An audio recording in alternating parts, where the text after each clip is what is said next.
September 1951. This was the first stop in Rome. We came and checked in here before we went out into the villa.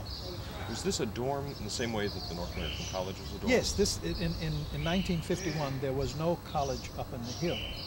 There was only this house, and the undergraduates, so-called because they were not yet priests, lived here.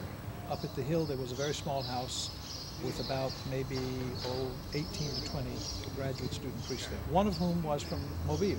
Monsignor Anthony McDevitt was finishing his work in canon law, and he was a graduate student.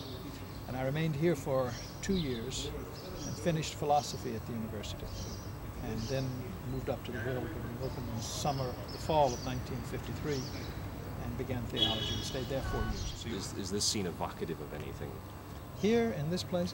Well, this is where mail call always took place, and we used to stand down by that fountain and desperately wait for a letter from home, much like servicemen waiting a mail call. And the senior student would stand there and call out the names, and only about a third would get a mail call.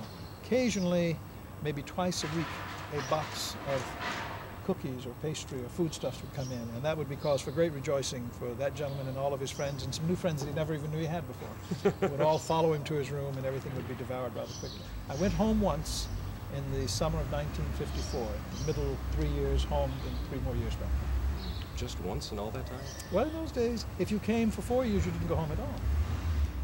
There was no expectation that you would go home in those days. People were much more simple. How did your parents feel about having you away for 4 years like that? I didn't ask them. It was the day of the church. Remember when they said, you want to be a priest? This is what it takes to be a priest. Wherever Archbishop Tulin, there was very little consultation in those days. These days we consult with seminarians and maybe give them a choice of 2 or 3 seminaries and look carefully at their records and everything.